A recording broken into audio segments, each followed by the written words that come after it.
안녕하십니까. 불교화 개론 1권에서 5번째 73회차. 오늘 3권 51페이지 해당이 되는데요. 제가 신도 8제기. 또 그거 끝나면 이어서 대승보살 48경기에 들어가는데, 본문으로 들어가기 전에 여러분들 잠시 합장하시고요. 맹종 시드가 아니오 암자총 득촉 역도세가 아닌 요 여목 장무목이 니라나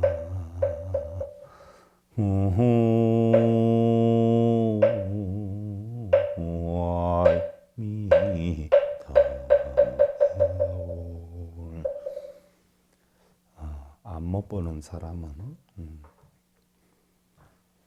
지혜로서 눈을 얻게 되며, 어두운 사람 역시 지혜로서 밝음 얻게 되나니, 또 그러한 자가 세상 사람 인도하는 것이 눈 가진 사람이 눈 없는 사람, 안 못 보는 사람을 인도하는 것과 같다라고 했어요.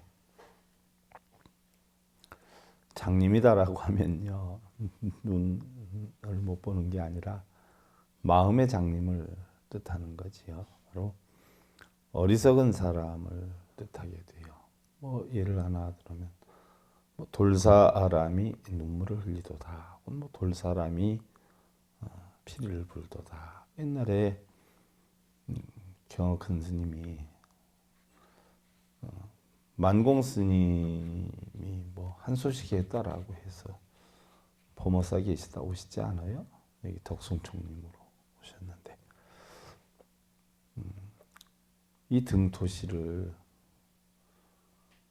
부채라고 하는 것이 옳으냐, 부채를 등토시라고 하는 게 옳으냐라고 하니까, 부채를 등토시라고 해도 옳고 등토시를 부채라고 해도 옳습니다 라고 했더니, 경어 큰 스님이 속으로 한 소식 하긴 한 거구나 싶으니까 거기에서 다시 화두를 하나 주죠. 유한석인 제하루다. 이게 무슨 뜻인고 하고 얘기를 해요. 눈 있는 돌사람이 눈물을 흘리도다, 이런 이야기거든요. 그럼 눈 있는 돌사람, 바로 우리 사람을 얘기하는데, 지혜가 없는 어리석은 사람이 돌사람이죠. 눈물을 흘리도다라고 하는 것은 뭐예요? 돌사람이 감정을 갖게 됐다, 식을 갖게 됐다. 일례를 들면 여러분들, 절에서 간혹 뭐 불상 모셔놓고 점안식 한다라고 하지 않아요? 그게 바로 유한석인 제하루야. 그래서 점안이다가 붓으로 뭐예요? 그 불상에다가 눈에다 점을 찍는다라고 하는데, 눈을 뜨게 하는 것이거든요. 그 눈을 뜨게 하는 것이 불상의 눈을 뜨게 하는 게 아니라 바로 마음의 지혜를 깨침을 나타내요. 그러니까 불상의 눈을 뜨게 하는 게 아니라 불상을 통해서 내 마음의 지혜를 깨치게 하겠다 하는 뜻이 담겨 있는 것이에요. 근데 그런 영문 모르는 사람들은 점안식 하면 뭐 하러 가요? 파달 주스로 가. 파달 오색실 주스로 가요. 오색실하고 파달 주면 뭐 소원상지 되는 줄 알고, 뭐 점안식 할 때 뭐 기도하거나 법문을 하면 파달 뿌린 거 보고 파달이 어디에 많이 있는가 해서 눈동자가 거기에 가 계신 분들 엄청 많아. 그래서 저는 그 전에 점안식 할 때 팥을 그냥 한 말씩 갖다 뿌렸어요. 그러니까 가족의 사돈의 팔촌에 필요하면 다 가져가라는 얘기. 오색실도 뭐 한 타래 정도만 하면 되는데 저는 세 타래에서 네 타래를 했어요. 잔뜩 가져가라는 얘기. 잔뜩. 결국은 뭐예요? 내 마음에 있는 번뇌를 없어 내 마음을 스스로 깨치게 한다는 그 목적인데, 결국 그런 걸 통해서 마음을 깨치게 하기 위한 행사를 하는 건데, 그냥 동상에 뭐 점 찍으면 굉장히 큰 뭐 복이 오는 줄 알고 움직이는 분들이 많죠. 참 적지 않이 안타깝기도 하지만 또 처음 절에 나가시는 분들이 그러면 괜찮은데 절에 몇십 년 다녔던 분들이 그러고 계신 분들 많아요. 그분의 뭐 한계가 거기까지면 어쩔 수가 없지만 간혹은 안타까운 마음도 들지요. 뭐. 여러분들 오늘 3권 51페이지 제가신도 팔찌개라. 제가신도는 뭐예요? 가정이 있는 사람이죠. 팔찌개. 그럼 제가신도 팔찌개는 뭘 뜻하느냐? 제가신도들이 3장 6제1이나 10제1에 실천하는 계율이다라고 했어요. 그래서 8가지 지키는 계율이 첫째는 뭐 살생하지 마라, 도둑질하지 마라, 범행을 지켜라, 진실되게 말하라, 술을 마시지 말아라. 이게 이제 5개고요. 여섯 번째가 삼위십계에 나왔던 계율이기도 하죠. 불차과만 영락 향유도신의 계, 또 부자와 가무작창 광환청의 계, 꽃과 향으로 몸을 장식하고 춤추고 노래하지 말고 그런 것을 가서 보고 듣지 말아라는 것이고요. 7번째가 이제 부자와 고강대상의 계라. 넓고 높으며 화려하게 장엄한 침대 위에서 자고 앉고 눕지 말아라는 것이고, 불비시식이다. 때가 아닌 때 음식을 먹지 말아라라고 하는 계율인데 이 내용에 대해서는 여러분들 이미 설명을 충분히 드려서 아시리라고 믿고요. 색신, 직유상, 유관, 소견, 법신, 무일, 재상모, 능견, 해안이요, 범보, 단견, 색신열의 불견, 법신, 예례니라. 색신은 곧 상이 있어서 유관으로 볼 수 있으나 색신이다라고 하는 것은 색이니까 뭐 무너지는 거, 모양, 형상 있는 거, 즉 불상을 우리가 색신이라 그러죠. 형상 있는 모양. 이것은 우리가 육안으로 볼 수 있어요. 눈으로 볼 수 있어요. 그런데 법신은 진리의 몸은 어떻게 돼요? 일체의 형상과 모양이 없기 때문에 해안이라야 볼 수가 있다. 해안이다라고 하면 지혜의 눈인데 지혜의 눈은 어떻게 돼요? 저처럼 뭐 눈에다 안경을 끼우면 지혜의 눈이 될까요? 아니면 백내장수를 하면 지혜의 눈이 될까요? 눈에 보이는 눈을 이야기를 하는 게 아니라 마음의 눈을 이야기하죠. 마음의. 그래서 바로 뭐예요? 지혜 아니다라고 표현한단 말이에요. 지혜. 마음의 눈이다. 뭐 우리가 천수경 공부할 때 천수천안 관자재보살 광대엄마 무예 대비심 대단한 이경 뭐 했는데 천수천안 관자재보살이라. 천개의 눈과 천개의 팔을 가진 이런 관세음 보살을 뜻하는데 천수천안이다라고 해서 천개의 팔과 천개의 눈을 실제로 가졌을까요? 천개의 팔과 천개의 눈을 가진 사람과 같은 능력이 있는 자 이렇게 표현하죠. 이게 천개의 팔과 천개의 능력, 눈을 가지고 있는 능력을 가진 자. 그런데 자이든 남을 자유자재로 모여 할 수 있는 대자유인.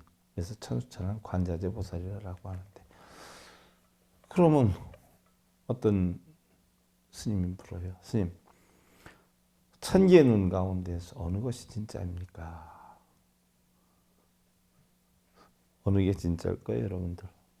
확인해 보셨어? 천개의 눈. 천개의 눈 가운데 어느 눈이 진짜일까요? 지금 뭐 대답하신 분도 있어. 마음의 눈이라고. 근데 그것도 일리가 있어요. 그 스님 뭐라고 대답했냐? 제자에게. 깜깜한 밤에 네가 나무 베개를 찾는데, 목침이라 그러죠. 목침. 나무 베개를 찾는데 그것을 찾는 것이 눈이로다라고 했어요. 아, 알았습니다, 스님. 뭘 알았다는 것이냐?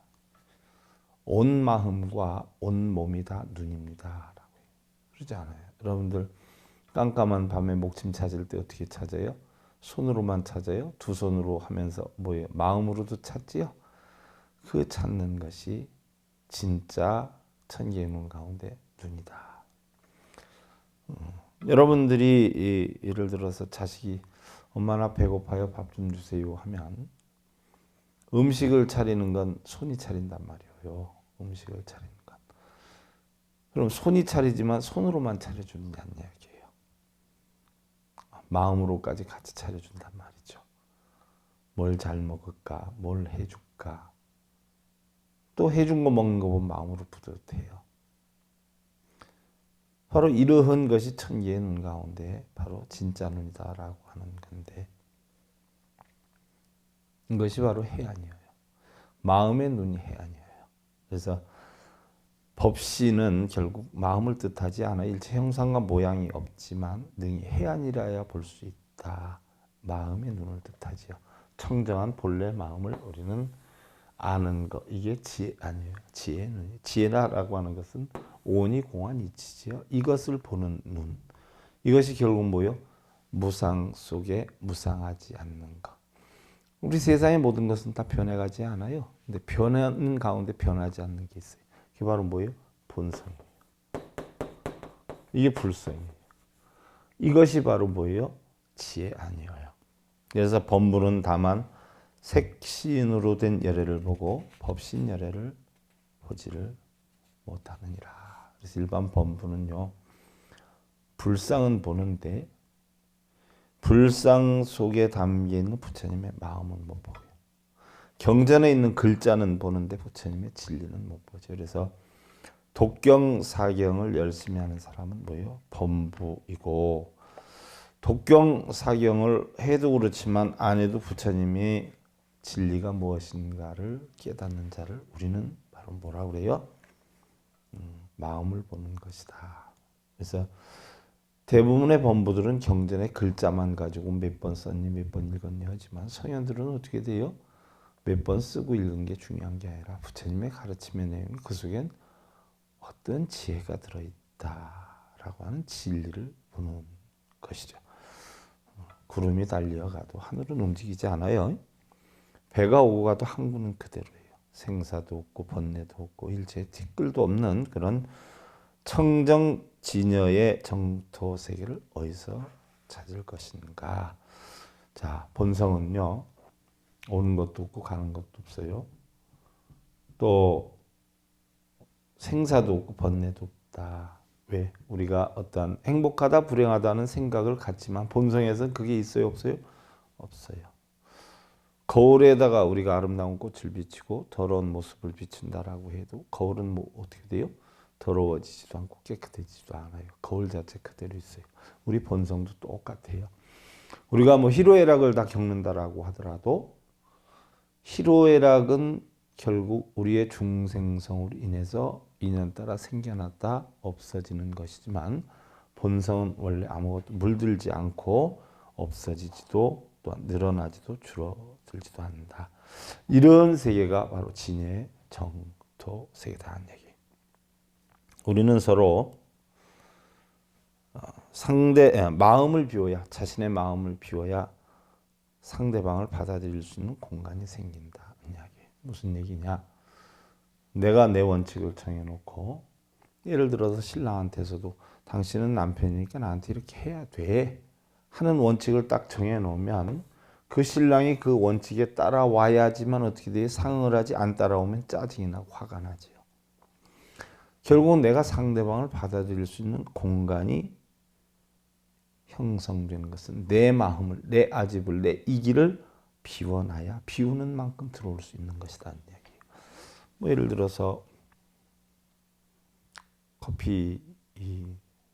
컵에다 커피를 가득 담아놓으면 다른 거 못 담지 않아요. 근데 어느 정도 비워놓으면 그만큼 더 담을 수 있는 것과 같이 내 마음도 얼만큼 비우느냐에 따라서 공간이 더 많아지는 것이에요. 그 가운데서 텅텅 비워놓으면 담을 것이 더 많아지는 것이죠. 우리는 자칫 상대방을 내 것으로 소유하고 있다는 생각 혹은 상대방을 내가 원하는 분재처럼 만들려고 하는 욕심. 그런가 하면 반대로 상대방에게 모든 것을 다 의지하려는 상대방이 알아서 다 해주기를 바라는 너는 신랑이고 가장이고 이러니까 당연히 집안에서 이것도 하고 이것도 해야 되지 않겠냐는 이런 생각들, 이런 것들이 바로 상쟁과 다툼의 원인이 된다. 상대방이 못하면 내가 하면 되고요. 내가 하다가 안 되면 다음에 하면 되고, 또 경우에 따라서 상대방이 해줄 수도 있고요. 그러한 원칙을 정하지 않았을 때 우리는 시비쟁론, 상쟁이 없어진다. 우리는 이러한 것들을 모두 버리고 상대가 살아 움직이는 그 모습, 있는 그 모습 그대로 인정을 하고 자신의 삶을 살아야 우리는 평안하고 행복한 삶을 만들 수가 있다. 이것이 바로 제가신도 8제에 해당이 되는 것이고요. 여러분들 그 다음에 이어서 대승보살 48경계로 들어가겠습니다. 대승보살이 지켜야 하는 48가지의 계율이지요. 뭐 다른 거 할 때 조금씩 여러분들 했을 것 같아요. 제가 BTN에서 21세기 현대생활불교 법요집 할 때도 조금 했을 테고요. 물론 21세기 현대생활불교 법요집을 해설한 책이 여러분들 지금 하고 있는 우리 불교학계로이긴 하지만요. 그때에 들었던 분들은 복습을 하는 차원, 아니면 그때보다 조금 더 상세히 하기 때문에 다시 한번 더 들어도 괜찮고요. 또한 우리가 바른 불법을 터득하기 위해서는요, 부처님도 제일 먼저 불자들이 무엇부터 배워야 된다라고 했냐면요, 율부터 배우라라고 했어요. 율. 율이다라고 하는 것은 뭐예요? 결국은 계율을 뜻하는 건데요. 불자가 되기 위한 첫째 조건은요, 계율에 대해서 알아야 된다는 이야기죠. 율. 율에 대해서 배우라라고 했어요. 율은 결국 자기 마음속에 뭐에 터전을 마련해 놓는 것이란 말이죠. 그러니까 우리 불교법이 무엇이다? 불교의 원칙은 이런 것이 있다. 불교의 바탕은 무엇이다 라는 걸 알아서 바탕을 깔아 놓은 다음에 이 위에다가, 이 그릇을 만들어 놓은 위에다가 바로 부처님의 경의 이치를 담아라 라고 했어요. 율을 다 배우고 경을 배우라라고 했는데 요즘 대부분의 사람들은 어떻게 돼? 율은 안 가르치고 뭐 법화경 강의, 금강경 강의. 그럼 과연 금강경과 법화경을 제대로 알아들을 수 있겠냐는 얘기예요. 제가 볼 때는 뭐 비하하는 건 아닌데요. 뭐 출가한 지 얼마 되지도 않고요. 뭐 얼마 전에 일반인들하고 불교대학 다닐 때는 분들이 뭐 출가한 지 얼마 되지도 않아서 법화경 강의한다 하고 이러는데, 그럼 강의가 아니라 뭐예요? 그것도 한문으로 되어 있는 거 해석하는 게 아니라 한글로 되어 있는 거 그냥 읽어 나가더라고요. 무슨 답이 어디에 있고 몇 보 뒤에 있고 읽어. 그게 법화경 강의는 아니죠. 제가 볼 땐 아무것도 모르고 글자대로 읽어 나간 앵무새에 지나지 않죠. 그런 분들조차 뭐예요? 율법을 제대로 배우질 않아서 그렇고, 율법을 터득한 뒤에 부처님 말씀에 대한 가르침을 얻으라 했는데 아무것도 모르는 사람이 그냥 그렇게 하고 있어요. 그런데도 영문도 모르고 불자들은 나 어디에서 법화경 강의를 듣는다, 금강경 강의를 듣는다. 법화경의 뜻도 모르고 금강경의 뜻도 모르고 그냥 한글로 된 거 읽어주면서 법화경 강의한다. 그러고도 뭐 유튜브에도 나오고 많이 나오대요. 참, 이 보통 심각한 문제가 아니에요. 보통 심각한 문제가. 그래서 율로서 적어도 바탕을 이룬 뒤에 그 위에다 부처님 말씀을 담아서 결국 내 마음속에 그것을 삽입을 해가지고 그 가르침에 대한 지침으로 해서 내 마음을 바꿔나가야 된다. 그럼 대승보살이 하기 위한 48가지 계율이 어떤 것이 있느냐? 여러분들, 첫째로 스승과 벗을 공경해라 라고 했어요. 백관의 지위를 얻었다라고 하더라도 마땅히 먼저 보살계를 받아서 모든 귀신이 수호하고 시방제불이 환희하도록 하고, 자, 모든 귀신이 수호한다. 뭐 귀신이 수호한다라고 하니까 뭐 머리카락 날리면서 흰소복 입고 와서 히히히 내가 보살펴 줄게 이러는 줄 아는 분들이 많은데, 내 마음을 뜻하는 거예요. 내 마음. 내 마음. 내 마음에 어떻게 돼요? 걱정, 근심, 번뇌가 있는 마음을 마군이다라고 하지요. 또 내 육신에 장애를 갖다 주는 걸 우리 귀다라고 하고 내 마음에 장애를 갖다 주는 것을 신이다라고 해요. 그러면 내가 바른 마음을 제대로 갖고 있으면 올바로 행동을 하면 몸을 다칠 일도 없고 마음을 다칠 일도 없지 않아요? 그것이 바로 귀신이 수호를 하는 거예요. 근데 불법 공부하는 사람들은 영문도 모르고 귀신이 와서 보호해주고 팔부건강에 보호 이렇게 얘기를 할 거란 말이지. 내면에 담긴 뜻은 몰라요. 모든 귀신이 수호를 한다라고 하면 내가 재앙이나 환난을 겪을 만한 일들을 만들지 않기 때문에 그것이 거꾸로 놓고 보면 몸과 마음을 다치거나 어떤 충격을 받을 일이 없는 자체를 우리는 귀신이 수호한다라고 하는 것이고 시방제불이 환희하도록 한다라고 하는 것은 시방제불이 어디 있어요? 시방이다 하는 것은 동서남북 중앙 뭐 해서 10가지 방향의 모든 부처라라고 해 있는데 세상의 모든 것이 부처 아닌 것이 없죠. 그래서 99억 항하사 부처다라고 하는데 환희하도록 한다. 자, 그런 부처가 무의진이니 환희를 해요? 본성이 환희를 해요? 자연물이 환희를 해요? 숲이 환희를 할까요? 새들이 환희를 할까요? 내 마음에 일어나는 부분이죠. 이미 계를 받았으면 부모에게 효순하고 형제를 공경하며 계를 받았다라고 여태까지 우리 계율에 대해서 배웠잖아요. 일반 불자들은 5계다라고 했는데 부처님 제세 시에는 부처님 마지막 계를 내린 사람이 누구예요? 부처님 열반경에서 푸시나가라 쌍수구로 아래에서 부처님 열반하실 때 마지막 수계를 내린 분이 누구냐면 수발다라 장자죠. 그때 100세의 브라만이었어요. 브라만이었기 때문에 어떤 믿음을 갖는 그런 단체의 신앙단체 소속이었기 때문에 그분도 전부 브라만들이 그 당시에 종파가 200개 종파가 있었는데 각기 자기네가 다 올바른 종파다. 또 올바른 이치를 가르치는 곳이다 라고 했는데 그 수발다라 장자도 그런 부분이 굉장히 궁금했어요. 그러면 이런 데에 대해서 누가 가장 잘 알겠느냐 생각 끝에 부처님 열반하시기 전에 세상 없어도 부처님께 직접 여쭤봐야 되겠다고 그 먼 길을 뛰어와서 부처님 열반 바로 직전에 부처님께 질문을 하려고 하니까 안 하니 못 들어가게 방해를 하죠. 지금 부처님 몸이 너무 불편하시니까 방해하지 마십시오. 부처님이 밖에서 쟁론하는 소리가 들리니까 왜 그러느냐. 웬 노인이 찾아와서 부처님을 친견하려고 합니다. 들여보내라. 내가 이 세상에 온 것은 고통받는 중생들의 고통을 덜게 하는 방법을 가르쳐주러 왔는데 내가 좀 몸이 아프다라고 해서 그 먼 길을 찾아와서 만나려고 했는데 내가 안 만나줄 수가 없지 않느냐.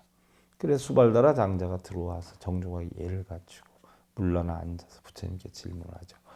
모든 종파의 브라ಹ만들이 다 자기네가 정파라고 하는데 과연 어느 것이 진짜 정파입니까? 라고 해서 정파, 사파에 대해서 묻죠. 이때 부처님께서 뭐라고 해요? 8 정도의 수순해서 가르침을 주는 그런 종파는 정파고 8 정도의 수순하지 않으면 사파다. 그럼 어느 것을 올바른 사문이다라고 합니까? 라고 했더니 8 정도의 수순해서 수행을 하면 그는 올바른 사문이고 8 정도의 수순하지 않으면 올바르지 않은 사문이다라고 해서 부처님 바로 정도를 8 정도를 얘기를 했죠. 그럼 우리가 흔히들 얘기할 때 8 정도 하면 바르게 보고 바르게 생각하고 바르게 말하고 바른 업을 가지고 또 바르게 노력하고 바른 기억을 하고 바르게 우리가 편안함을 얻는 게 8 정도라고 하는데 이 8 정도를 다시 뭐라고 하냐? 우리 중도라고 표현했단 말이에요. 중도는 바로 뭐냐? 우리는 정도를 정과 사를 나누어서 바른 도를 정도라고 하는 줄 알지만 부처님 가르침의 정도는 그게 아니에요. 옳고 옳지 않은 것이 없는 것. 또 옳은 것과 옳지 않는 것에 빠지지 않는 것. 이것을 정도라 그러고 이걸 달리 뭐예요? 중도라고 하죠. 중도. 이게 바로 중도예요. 옳고 그름을 가릴 것이 없다. 시비 분별할 것이 없다. 그것이 바른 도다. 그게 바로 깨우침을 얻는 8가지 길이다 해서 8 정도를 한 건데 바로 이 8 정도의 수순하면은 정파고 순하지 않으면 사파다라고 얘기를 했어요. 그래서 그 수발다라 장자의 계를 내렸죠. 마지막 계예요. 그리고서는 부처님께서 아난에게 이야기를 하죠. 아난아, 앞으로는 무슨 일이 있어도 자기가 수계를 받겠다라고 하면 4개월 정도를 공부를 시켜서 이 사람은 과연 불교 교단에서 공부할 자격이 있는 사람이다라고 하는 판단이 있으면 그때 계를 내려주고, 그렇지 않으면 계를 내리지 말아라. 왜냐? 그래도 나는 계율을 받을 사람과 받지 않는 사람을 구분할 수 있지만 너희들은 아직 거기에 대한 미진한 것이 있고 사람의 속은 알 수가 없는 것이니까 적어도 4개월 정도는 수행을 시켜서 공부를 하는 자에 한해서 수계를 내려라 라고 해서 우리 계율이요, 그전에는 뭐 대략 100일 정도라고 했잖아요. 100일 정도 우리가 생활을 하고 불법을 공부해서 계를 받았는데, 요즘은 뭐예요? 돈만 내면 수계 다 내려주더라고. 어떤 큰 스님이 온다 해가지고 잔뜩 사람 모이게 해서 얼마씩 받고, 그 큰 스님들 금화비 주고 남는 거 뭐 얼마 남았다 장사하고. 실제로 수계명은 스님이 져주는 게 아니라 수계사전 보고서는 사무원들이 쭉 여기서부터 여기까지 500명 적어라 그러면 쫙 적고, 그렇게 다 수계 내리잖아요. 올바른 수계 아니잖아요. 그래서 저희는 공부 안 하는 사람은 수계를 안 내리죠. 그래서 우리 지금 SIB 불교대학 과정에서 수계를 받을 자격을 얘기한다면 적어도 천수경 6권 정도는 공부를 하고 그 천수경 레포트 6권을 제출해야지 수계받을 자격이 생기고요. 또 천수경 붓다혜생의 초발심 자경문, 또 달마선관, 그래서 적어도 서너 과목 이상은 해야 1년차 과정 또는 포교사 자격을 얻을 수 있는 여건이 되죠. 그냥 포교사 자격고시 해가지고 문제다 외우고 가서 하는 이런 상태로 하니까 아무것도 모르지. 그래서 타종단에 법사 자격이 있는 사람도 우리 절에 오면 한 달 공부한 사람 취급도 못 받죠. 그래서 타종단에 법사 자격이 있는 사람도 우리 절에 오면 기초부터 다시 시켜요. 그리고 뭐 일반 종단에 한 20년 한 스님들도 우리 단체 오면 한 3개월 공부한 사람만 또 수준이 못한 분들이 참 많아요. 그래서 바르게 가르치지. 그래서 우리는 절대로 계율을 받을 때 공부를 하지 않은 사람은 수계를 내려주지 않는다. 여러분들 참고로 하시고, 또 그러한 계율을 받았으면 어떻게 돼요? 부모에게 효순하고 형제를 공경하고 스승과 벗을 예로서 섬기고, 교만하거나 어리석은 마음을 일으키지 말아라. 올바로 공부를 해서 수계를 받으면요, 교만한 마음을 일으켜 세우질 않아요. 그런데 올바른 마음을 공부는 안 하고 선방에 좀 출입했다, 가부좌 좀 들었다라고 하면 오만 어깨에 풀 매기고 다니고 눈에 힘주고 다니고, 이게 왜 그래요? 공부를 안 해서 그래요. 배움이 없어서 그래요. 배움이 없어서. 개 몸에다가 범의 가죽을 씌워놓으니까 지가 개인 줄 모르고 범인 줄 착각해서 그래요. 개 몸에다가 범 가지고 씌우면 그게 개예요, 범이에요. 선방에 좀 들락거리면 자기가 다 범이 된 줄 알아요. 바탕도 하나도 안 돼 있는데. 그 얘기예요. 올바로 공부하면 스승과 벗을 공부하고, 두 번째로 술을 먹지 마라 그랬어요. 술을 먹지 마라는 우리가 근본 사계에서 추가로 이제 생긴 건데요. 왜? 근본 사계에 뭐 살돈망은 어떻게 되죠? 평소에 잘 지키는데 술을 먹기만 하면 못 지키니까 결국은 술을 먹지 말아라는 계율이 만들어졌어요. 그래서 술을 먹고 저지르는 과실이 참 많으니까 술을 마시거나 함부로 남에게 권하지 말아라. 그런데 부득이 중병자에 한해서, 근데 중병자다라고 하면 조금 아픈 사람이 아니라 많이 아픈 사람이에요. 그런데 또 병을 치료하는 데는 술뿐이 없다라고 하면 술을 먹고 병을 치료해야 되죠. 그래서 그런 사람에 한해서는 약으로 먹어도 된다라고 해 있는데, 그게 마시게 된다라고 하면요, 대중방에 들어가서도 안 되고, 대중방이다라고 하면 스님네들이 생활하는 처소죠. 또한 경을 읽거나 연부라는 것을 허락치 아니하나니. 뭐 우리 불교 대학이니 뭐 일반 보면은 불교 교양대학, 불교 대학, 뭐 불교 대학원 이렇게 해서 모임 갖는다 해서 가서 보면요, 여러분 일반 사찰에 뭐 불교 대학들 가서 보면 48경계는 분명히 여기 뭐 술을 먹고 경을 읽거나 연부라는 거 허락지를 않는다라고 했는데, 공부는 안 하고 뭐 맨날 모여서 밥 먹고 술 먹고 뭐 고치고 이럽디다. 무슨 불교 대학생들이야. 그래놓고 나 어느 불교 대학 다닌다 많이 하잖아요. 술을 먹은 뒤 7일이 지나서 술 먹고 염불하지 말고 뭐 이런 거 하지 말라고 그러는데도 뭐 금방 또 합디다. 뭐 어떻게 된 건지. 그러니까 뭐 어느 게 맞는 건지 모르겠어. 하도 그런 사람들이 많으니까. 근데 오히려 또 그런 얘기하면요 욕해요. 사부대중 허물 말하지 말라고. 술을 먹은 뒤 7일이 지나서 목욕하고 옷을 갈아입고서야 비로소 대중생활, 법당 예불, 송경, 연불 등을 허락한다라고 했어요. 어떤 도둑질에서 잡혀간 사람이요. 수갑을 채우고 잡혀가잖아요. 현행범들은. 인권 모독한다 그러지요. 왜 감히 내가 갈 건데 수갑을 채웠냐고. 죄를 졌으니까 수갑을 채웠지. 그러면 나쁜 데 대해서 지적해서 반론하는 사람들 보세요. 죄를 안 졌으면 왜 욕을 하겠어요. 욕은 또 안 먹고 또 반론을 해요. 도둑놈이 수갑 안 차려가고 똑같은 거죠. 말도 안 되고 소도 안 되는 거 정말 많거든요. 이 부분에 대해서는 여러분들 우리가 다음 시간에 확실히 살펴보도록 하고요. 잡장들 하시고. 사유신행 이용 위성소에 랑무이자 일짤밖에 일하나 무하이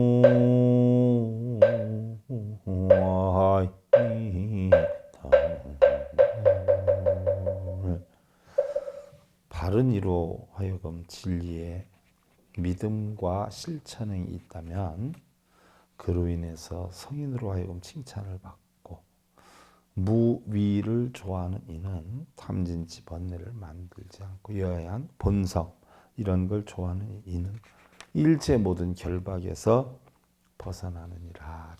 결박에서 벗어난다라고. 우리 불교에서는 9가지 결박이 있어요.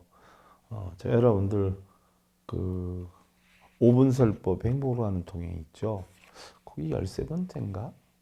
우리 불교에서 9가지 결박에 대해서 제가 설해 놓은 게 있는데 그거 한번 참고로 보시고요. 결국은 우리가 무의심을 가지고 있으면요. 모든 결박에서 벗어나서 정말 여야한 삶을 살 수 있다. 결국 내가 뜻대로 만들고 이루고 내 마음대로 하고자 하는 내 것으로 만들고 하고자 하는 이런 어떤 역량만 벗어난다면 우리는 뭐 늘 여여한 삶을 살 수가 있죠. 여러분들 그러한 삶을 기대해 드리면서요. 불교학개론 1권에서 5권 제73회차 서일공이었습니다. 감사드립니다. 승불하십시오.